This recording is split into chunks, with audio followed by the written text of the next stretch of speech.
If you have ever worked through the night, clocked in when most of the world was clocking out, or watched daylight disappear through a window while knowing you would not see it again for hours, you understand that night work exists in a different version of time.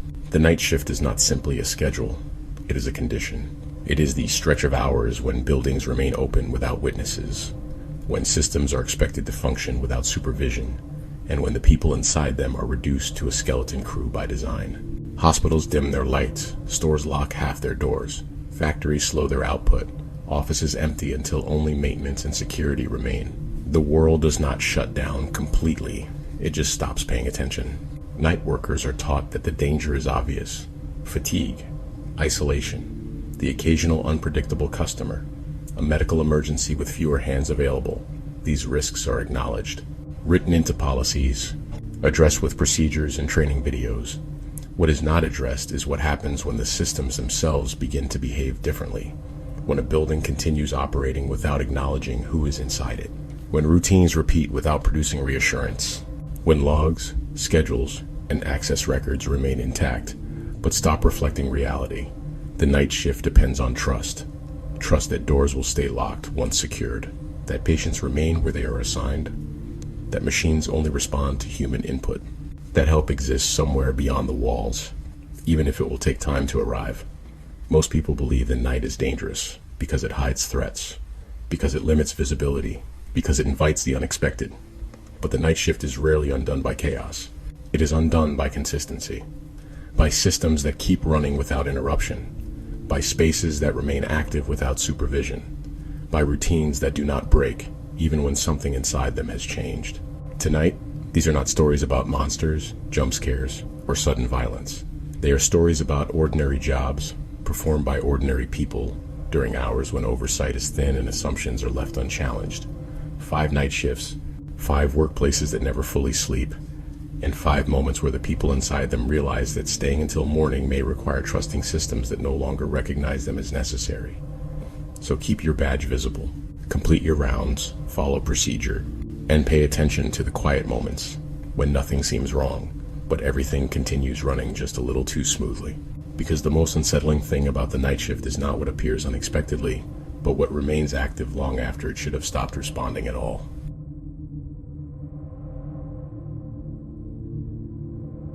Story 1. Sheetz Night Shift.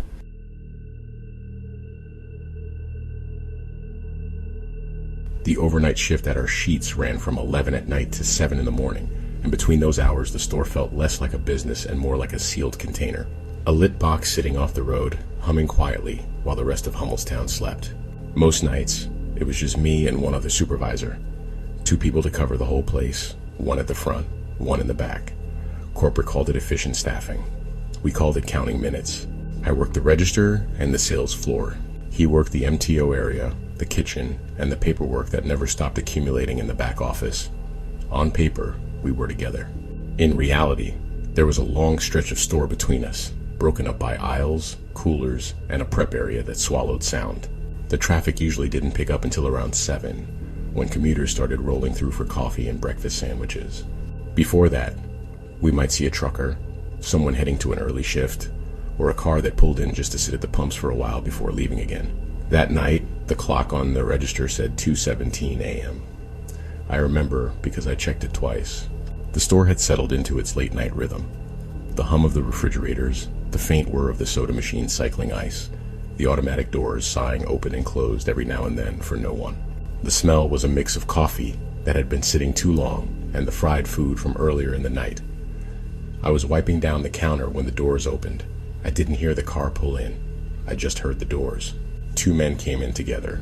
They didn't say anything at first. They didn't look at me. They didn't even slow down. They walked straight past the register, laughing too loudly, bumping shoulders like they were trying to stay upright more than anything else. I noticed the energy immediately. You get good at that working overnight.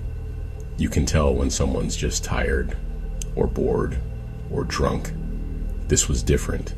This was chaotic, uncontained, like something had just been let loose in the building. They went straight to the chip aisle. I watched them from behind the counter as they started pulling bags off the hooks, not grabbing them to buy, just knocking them down. Chips hit the floor and burst open, scattering crumbs across the tile. One of them stepped on a bag on purpose and twisted his foot like he was grinding something out. I cleared my throat and said, "Hey guys." They didn't look at me. They moved toward the soda fountain next. One of them grabbed a cup and filled it halfway with ice, then walked away from the machine, letting the ice spill onto the floor behind him. The other one leaned against the counter, pressing the button for cola and just letting it run. Soda poured over the rim and onto the tile, spreading in a dark, sticky puddle. "Hey," I said again, louder this time. "You can't do that." This time, one of them turned around. He looked older than I expected. Late 40s, maybe early 50s. His face was sunken, his skin dull, like it hadn't seen sleep in a long time. His eyes were unfocused, drifting instead of locking onto me. He smiled. "Relax," he said. "We're just having fun." The other man laughed, a short, sharp sound that didn't match the smile on his face.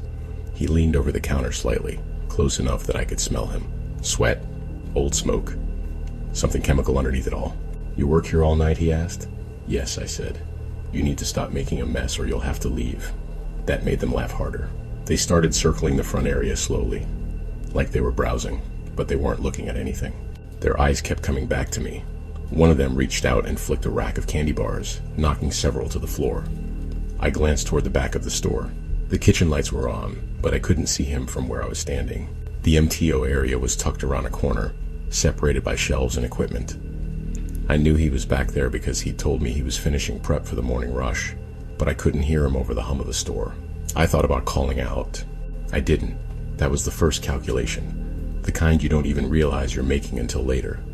If I called out, I'd draw attention. If I stayed calm, maybe they'd get bored. One of the men leaned on the counter again. "You by yourself up here?" he asked. I felt my stomach tighten. "No," I said. "There's another supervisor in the back." "Back where?" the other one asked, glancing toward the kitchen. "Working," I said.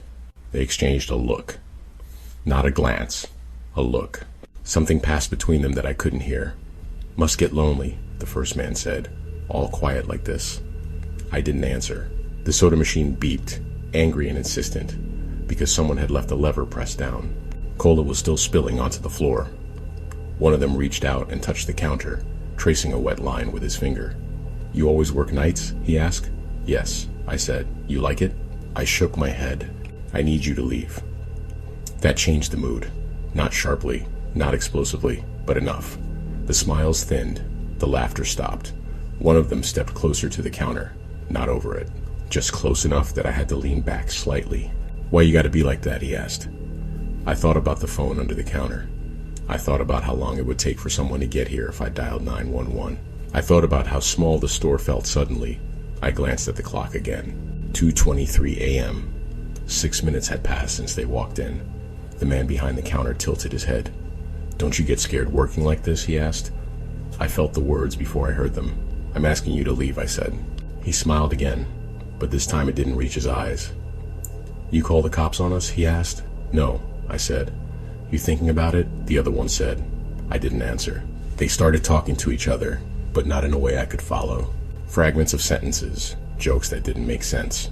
One of them knocked over a display of travel mugs with his elbow and didn't bother to pick them up. I finally raised my voice. "Hey," I called toward the back. "Can you come up here for a second?" The words echoed more than I expected. For a moment, nothing happened. Then I heard movement. The sound of a metal drawer closing. Footsteps. The men stiffened. The male supervisor came around the corner a few seconds later, wiping his hands on a paper towel. He took in the scene quickly. The mess on the floor, the men standing too close to the counter, the way I was standing rigid behind it. "What's going on?" he asked. The men turned toward him slowly. "Oh, nothing," one of them said. "Just shopping." My coworker looked at me. I shook my head slightly. "We're closing the store to you," he said. Calm, firm. "You need to leave." The men laughed again, but it sounded forced this time. "Look at this guy," one of them said. "Big hero." They didn't move right away. That was the worst part. The waiting. The wondering if they were going to push it further. If this was the moment things tipped. I watched the doors. Finally, one of them shrugged. "Fine," he said. "We're going." They walked toward the exit slowly, deliberately. One of them kicked a cup on the way out, sending soda splashing across the floor. The doors slid open, then stopped. One of the men turned around. "You be careful," he said to me. "It's a long night." The doors closed behind them. The store felt different after that. Quieter, but heavier. Like the air hadn't settled back into place yet. My coworker locked the doors for a moment while we cleaned up. Neither of us said much. We didn't need to. When we reopened, the rest of the night passed without incident. No customers, no surprises, just a slow crawl of minutes toward morning. But I kept checking the clock, and every time the doors opened after that, even for a harmless customer, my body reacted before my brain could catch up. Because the thing I couldn't stop thinking about wasn't what they did. It was how long it took for help to reach the front of the store, even when it was already inside, and how much longer it would have taken if it hadn't been.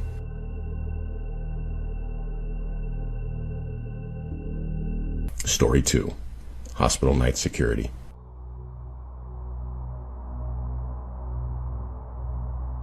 I worked overnight security at a regional hospital long enough to stop thinking of it as a place where people came to get better. At night, it was something else entirely. The shift started at 11 and ended at 7, and the hours in between felt suspended. The building stayed awake, but in a reduced state. Lights dimmed, elevators slowed, entire wings went quiet except for the machines that never slept. My job was simple on paper: rounds every hour, scan QR codes posted at checkpoints, check doors, respond to calls if something tripped an alarm, fill out a digital log that corporate pretended someone read. Most nights were identical. You walk, you scan, you listen, you keep moving. By my second year, I could do the route without thinking. ICU, surgical wing, administrative offices, loading dock, back up through the east stairwell. The repetition was comforting in a way. As long as everything stayed routine, nothing was wrong. That night felt routine at first. The halls were quiet, but not empty. Machines hummed behind closed doors. Call lights blinked in patient rooms. The smell of disinfectant hung in the air, sharp and constant. I scanned the QR code outside the ICU at 1:02 a.m. The scanner beeped and logged the checkpoint automatically. The ICU was always the same overnight. Low light, curtains drawn, nurses moving softly, speaking in half whispers. Patients inside those rooms weren't supposed to move much, if at all. Most of them were connected to enough equipment that walking wasn't an option. I made eye contact with the charge nurse through the glass, nodded, and continued my route. The rest of the hour passed without incident. At 2:04 a.m., I scanned the ICU checkpoint again. Nothing felt different. Not yet. I was halfway down the main ICU corridor when I saw movement ahead of me. At first, I assumed it was a nurse. The gait was slow, deliberate, someone walking carefully, like they were conserving energy. I slowed my pace automatically, not wanting to interrupt. The person stepped into the dim light near the nurse's station. It wasn't staff. He was wearing a hospital gown, the kind that tied in the back. The fabric hung loose on him, exposing his shoulder blades. His skin looked pale under the fluorescent lights, almost gray. He was barefoot. He stood still, facing the wall, as if he wasn't sure where to go. That alone wasn't unheard of. Patients got confused at night. Sleep meds, pain meds, delirium. It happened. What didn't happen was ICU patients wandering. I approached slowly. "Sir," I said quietly, "can I help you?" He didn't turn around.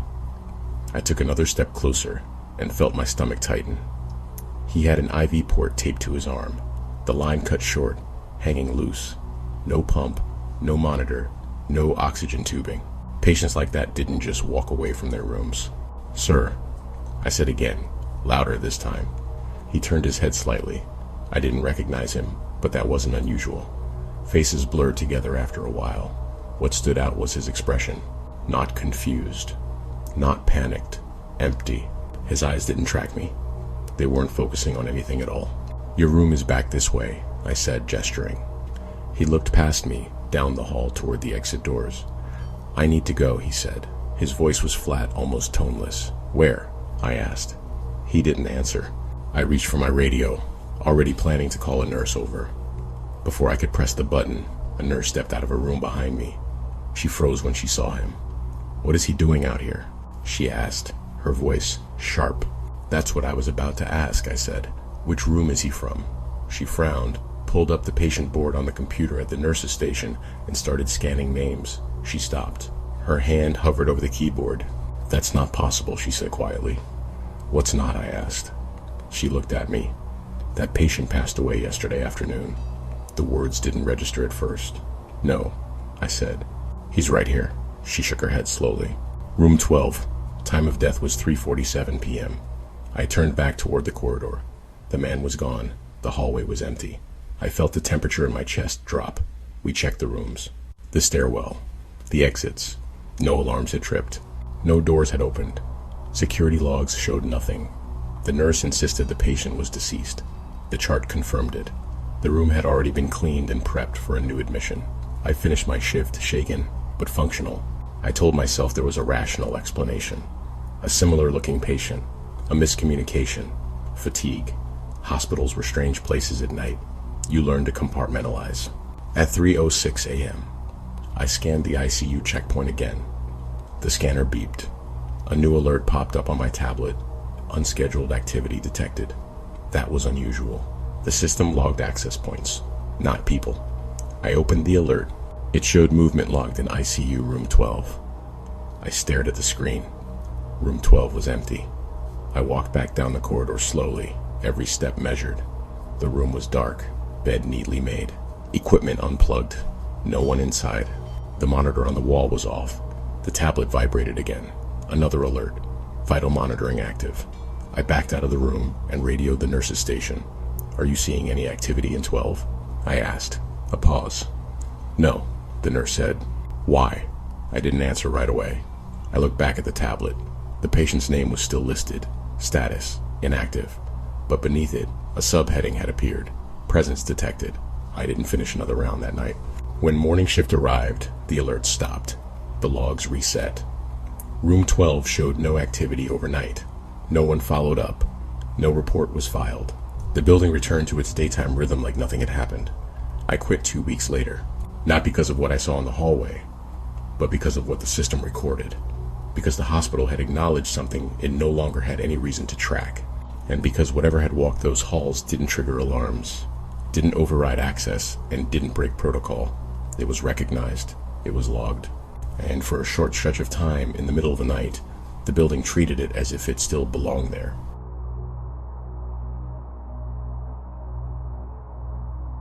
Story 3.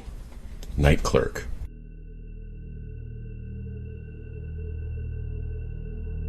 I worked the overnight shift at a La Quinta just off the interstate, the kind of hotel people chose because it was predictable, not cheap enough to feel unsafe, not expensive enough to attract attention.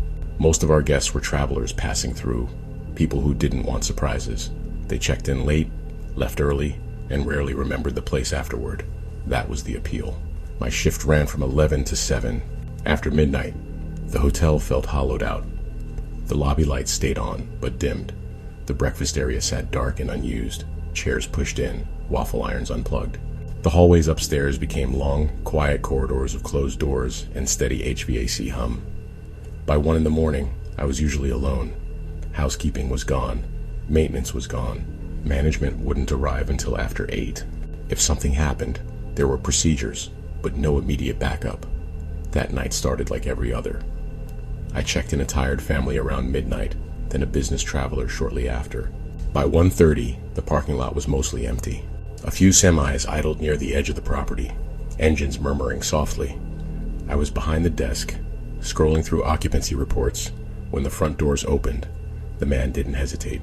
He walked in quickly, like he already knew where he was going. His jacket was half-zipped, his hair uncombed, his face drawn tight with something that looked like urgency more than exhaustion. "Room," he said, "just for the night." His voice was calm, but there was an edge to it, like he was keeping it that way on purpose. "Of course," I said. "I just need an ID and a card." He reached into his pocket and placed his driver's license on the counter. When his hand landed flat, I noticed the stains. Dark, uneven smears across his fingers. Dried, rust-colored. I told myself it was grease, oil. Maybe he'd been working on a car. Then he slid his credit card forward. More stains. I felt my stomach tighten, but I didn't react. You learn not to. People come in from all kinds of situations late at night. Accidents, work sites, emergencies. Asking questions can escalate things. I focused on the screen. "What brings you through tonight?" I asked, keeping my tone neutral. Just passing through, he said. Didn't feel like driving anymore. That was common enough. I typed in his information. Assigned a room on the second floor, near the stairwell. As I worked, I became aware of how still he was. He wasn't looking around. He wasn't distracted. His eyes stayed on me the entire time. I could feel the weight of it. Your room will be 212, I said. Breakfast starts at 6. Won't need it, he replied. I printed the key cards and slid them across the counter. For a moment, his hand hovered over them. You here all night, he asked. Yes, I said. By yourself? The question landed heavier than it should have. Yes, I said again. He nodded slowly, then picked up the keys. Quiet place, he said. That's good. He turned and walked toward the elevator. I watched him go longer than I needed to. When the elevator doors closed, the lobby felt larger, emptier. I released a breath I hadn't realized I was holding. I wiped the counter where his hands had been, then told myself I was overreacting. At 2:47 a.m., the phone rang. It startled me. We rarely got calls that late. I answered on the second ring. Front desk, I said. There was silence on the other end, not static, just breathing. Hello, I said. The line went dead. I stared at the phone for a moment, then set it back down. A few minutes later, I saw flashing lights outside, red and blue, washing across the lobby windows. My heart jumped. 2 police cars pulled into the lot. The doors opened slowly, deliberately. The officers scanned the building before approaching the entrance. They didn't rush. That made it worse. They came inside, hands resting near their belts. Evening, one of them said. You the clerk on duty? Yes, I replied. We're looking for a man who may have checked in recently. My chest tightened. Do you have a description? I asked. They exchanged a glance. Mid-40s, dark jacket, traveling alone. That was enough. Yes, I said. He checked in about an hour ago. Which room? I told them. They nodded, thanked me, and headed for the stairs. I stood behind the desk, listening as their footsteps faded. I didn't hear anything else. No shouting, no struggle, just the distant sound of a door opening, then closing. After several minutes, one of the officers came back down. He's gone, he said. Left through the stairwell. How long ago? I asked. Hard to say. The other officer joined him. We need to ask you a few questions, he said, about the interaction.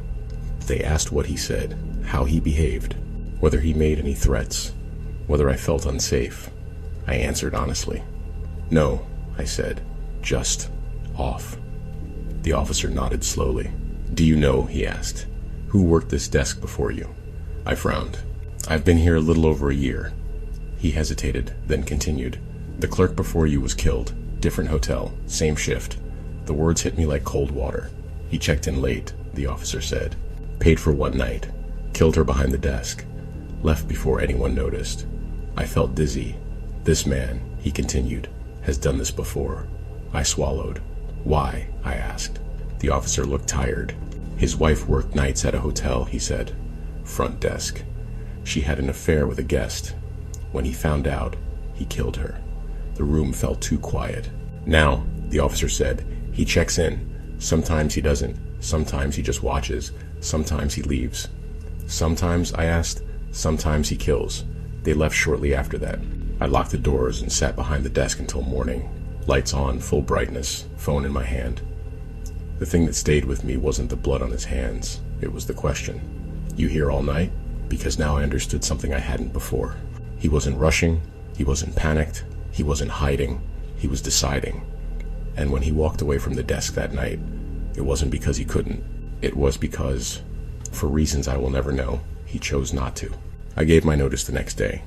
I still think about him sometimes, when I pass hotels late at night, when I see a single light glowing behind a front desk window. And I wonder how many times he has stood where I stood, on the other side of the counter, letting the decision stretch out quietly in front of him. Because the most unsettling part wasn't that I survived. It was realizing that my safety had depended entirely on a stranger's restraint. And that restraint, unlike locks or cameras or policies, can be withdrawn without warning.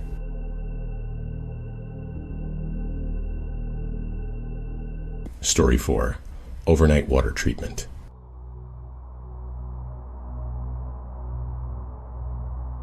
I took the overnight operator position at the municipal water treatment plant because it paid better than day shift and came with less supervision. that was how it was pitched to me. Less oversight, fewer interruptions. Long stretches where nothing happened except routine checks and automated systems doing exactly what they were designed to do. The plant served 3 towns and a handful of surrounding rural areas. On paper, it ran itself. My job was to monitor pressure, chemical levels, flow rates, and respond if something drifted outside acceptable parameters. Most nights, nothing did. The shift ran from 1 in the morning to 5. 4 hours alone inside a building most people never thought about, despite the fact that they depended on it every time they turned a tap. The plant sat low in the landscape, concrete and steel tucked beside a river that moved slower at night. During the day, trucks came and went. Engineers walked the floors. Inspectors showed up unannounced. At night, the place belonged to the systems. I arrived at 12:45 a.m. and logged in like always. Badge swipe. Security door release. The familiar beep that meant I had been acknowledged. The control room lights were dimmed. Screens glowed quietly. Graphs updating in real time. Flow rates steady. Pressure nominal. Chemical feeds within range. I poured myself a cup of burnt coffee from the pot that had probably been sitting there since the evening shift and settled in. At 1:17 a.m., I noticed the first fluctuation. It was minor, barely worth mentioning. One of the pressure readings dipped, then corrected itself. I logged it anyway. Pressure spikes happened. Valves adjusted. The system was designed to compensate without human input. My job was to notice patterns, not react to every blip. At 1:42, it happened again. Same reading, same dip, same correction.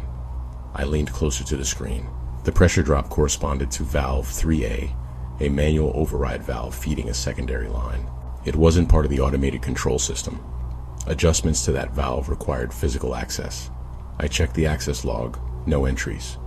I frowned, but didn't panic. Sensors failed, data drifted. The system wasn't perfect. At 2:05, the alert tone sounded, not loud, just a soft chime indicating an advisory, not an alarm. Valve 3, a status, adjusted. I stared at the screen. The system registered a change in valve position, manual override. I pulled up the camera feed for that section of the plant. The image showed the concrete corridor, pipes running along the walls. The valve assembly bolted in place. No movement, no one there. I left the control room and walked the corridor myself. The air was cool, damp.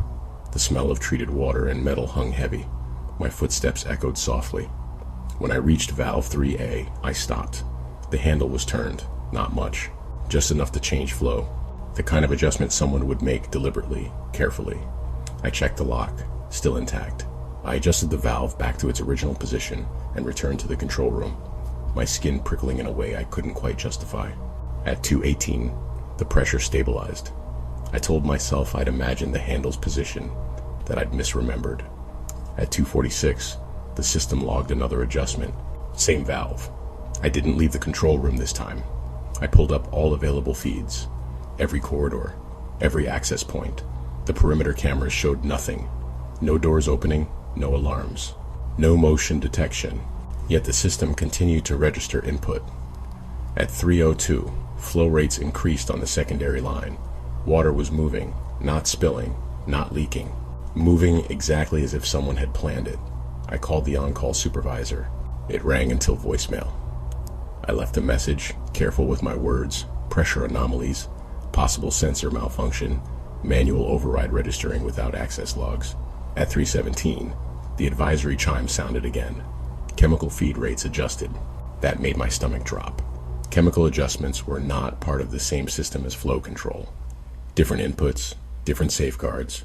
I checked the values. They were correct. Within acceptable limits. Slightly optimized, even. The plant was running efficiently, better than usual. I noticed then that the river intake levels had changed as well.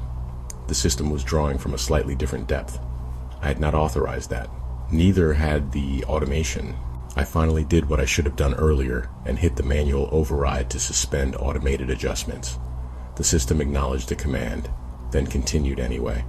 At 3:41, I saw it, not on camera, on the status screen.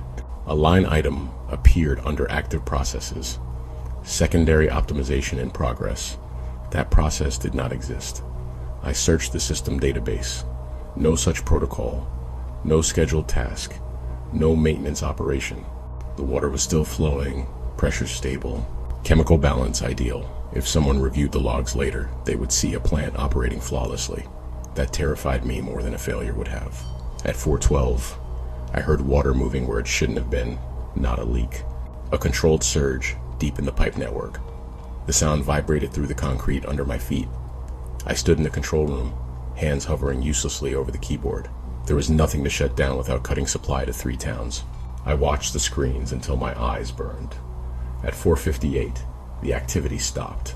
The line item disappeared. Flow returned to baseline. Pressure normalized. Chemical feeds resumed standard patterns. By the time the morning operator arrived, everything looked normal. I told him what happened. He listened politely, then checked the logs. "Looks fine to me," he said. "Plant ran clean all night." The supervisor returned my call later that morning. "Probably a sensor glitch," he said. "We'll have maintenance." "Take a look." Maintenance never found anything. No report was filed. No incident recorded. The city never issued an advisory. No one complained.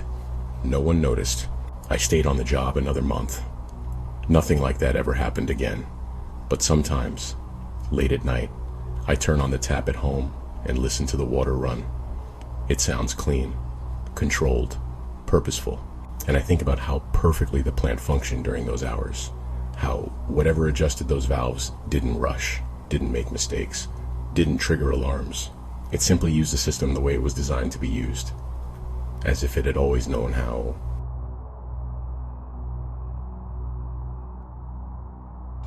Story 5.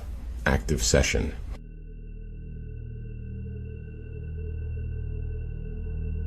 I worked overnight maintenance at a regional data center, the kind of place people forgot existed despite depending on it constantly. No windows, no natural light, just rows of server racks humming steadily behind locked doors. The building ran 24 hours a day, but the human presence dropped to almost nothing after midnight. During the day, technicians rotated through in teams. Engineers monitored performance remotely. Vendors came and went. At night, it was usually just one of us on site. My shift ran from midnight to 6. My responsibilities were straightforward. Monitor temperatures, respond to alerts, perform physical checks if anything drifted outside tolerance, log everything. The systems handled the rest. I badged in at 11:52 p.m. The security doors unlocked with the familiar delay, metal disengaging behind reinforced glass. The hum hit me as soon as I stepped inside, low and constant, like the building was breathing. The control room lights were dimmed. Screens lined the wall, dashboards updating in real time. Temperature steady, power load balanced. Network traffic within expected ranges. I poured coffee from the machine near the entrance and settled into the chair. At 12:38 a.m., an alert appeared on my primary monitor. Rack 17B, active session detected. That wasn't unusual on its own. Remote access sessions happen constantly. Engineers logged in from home. Automated processes ran scripts overnight. I clicked into the details. No user ID. That was odd. Every session was supposed to be tied to a credential, even automated ones. I refreshed the page. The session persisted. Session duration: 4 hours, 12 minutes, and 33 seconds. 4 hours. That didn't make sense. Long sessions happened, but they were almost always associated with maintenance windows or scheduled tasks. I checked the maintenance calendar. Nothing scheduled. I checked access logs. No badge entry since I arrived. I stood and walked the floor. The server hall was a grid of metal and blinking lights, each rack identical, each aisle perfectly aligned. The air was cold, controlled, heavy with the sound of fans. Rack 17B sat halfway down the third row. All indicator lights were green. No alarms, no signs of physical access. I placed my hand near the intake vent. Cool air flowed steadily. I returned to the control room and pulled up system diagnostics. The active session was interacting with the rack at a low level, reading data, writing small adjustments, nothing aggressive, nothing that would trigger safeguards. It was behaving exactly as a legitimate process would. At 1:14 a.m., the session duration ticked past 5 hours. I contacted the on-call engineer. It rang. Voicemail. I left a message, careful not to sound alarmist. Unidentified active session. No associated user. No scheduled work. At 1:32, the session increased activity. CPU usage rose slightly. network throughput adjusted. Cooling systems compensated automatically. The building responded smoothly. I felt a slow unease settle in my chest. I tried to terminate the session manually. The command was acknowledged. The session continued. No error message, no denial, just continued activity, as if my input had been noted and disregarded. At 2:07, I noticed something else. The session was only active when I wasn't near the rack. When I walked the floor, activity dipped. When I returned to the control room, it resumed. I tested it. I stood in the aisle, watching the lights. The monitors in the control room showed minimal activity. I walked away. The activity spiked. It wasn't reacting to motion sensors. There weren't any in the server hall. It wasn't responding to cameras. Those were passive. The only variable was proximity. At 2:48, a new field appeared in the session details. Persistent. That designation didn't exist in our system. I searched the documentation. Nothing. I pulled up historical logs. The session had started at 8:13 p.m. before I arrived. It had continued through shift change. No one had noticed. At 3:26, the building performed a routine systems check. Power, cooling, network integrity. The session passed all checks. At 4:01, I received a reply from the engineer.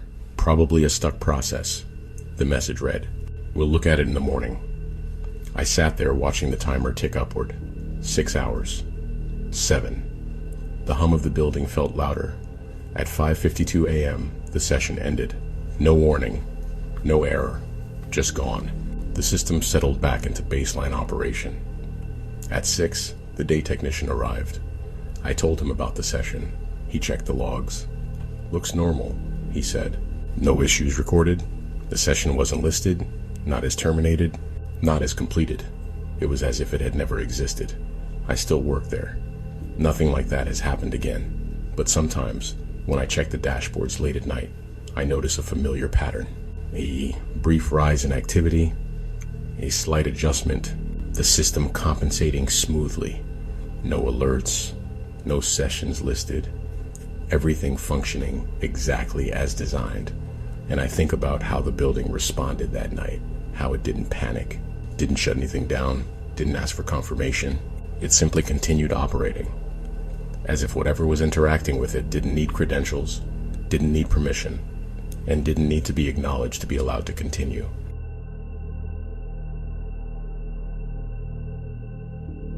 You have reached the end of tonight's shift, the point where the lights begin to change, where systems prepare to hand themselves back to the daytime, and where buildings pretend they were never quiet enough for anything unusual to take root. If any of these stories stayed with you, if you felt something tighten during the hours that were supposed to pass unnoticed, if you caught yourself thinking about how fragile routine really is, how easily a job becomes a holding pattern, how quickly a system stops responding once it no longer needs you, do not let the night end here. Subscribe to continue stepping into places that never fully close, places that rely on overnight staff, automated systems, and minimal oversight, where the danger does not rush, does not announce itself, and does not require violence to leave a mark. Only patience and time. Tell me in the comments which shift unsettled you the most, which workplace felt too familiar, which moment lingered after it passed, the silence between radio check-ins, the log that didn't match what you saw, the door that registered access without opening, the routine that continued without acknowledging you were still there. Like the video so these stories reach others who work while the rest of the world sleeps, who monitor empty buildings, quiet hallways, and glowing screens, who trust procedures, checklists, and schedules, and who believe the real danger is always the obvious one: fatigue, boredom, human error, and not the slow realization that something has continued operating without them. And if you have your own night shift you can't fully explain, a building that behaved differently after midnight, a system that logged activity without cause, a patient, guest, customer, or signal that should not have been there, or a routine that felt intact even as something inside it quietly changed, you are always welcome to share it. Send your experience to the business email in the channel bio, and it may become part of a future Entity Shadows episode. Thank you for listening, for staying awake a little longer, for trusting your instincts when the night felt too consistent, too quiet, or too willing to continue without you. And until next time, complete your rounds, Log your checks. Pay attention to what continues running when nothing should require it. Because sometimes the most unsettling workplaces are not the ones where something goes wrong, but the ones that function perfectly long after they stop needing a human presence at all. And remember, the dark awaits.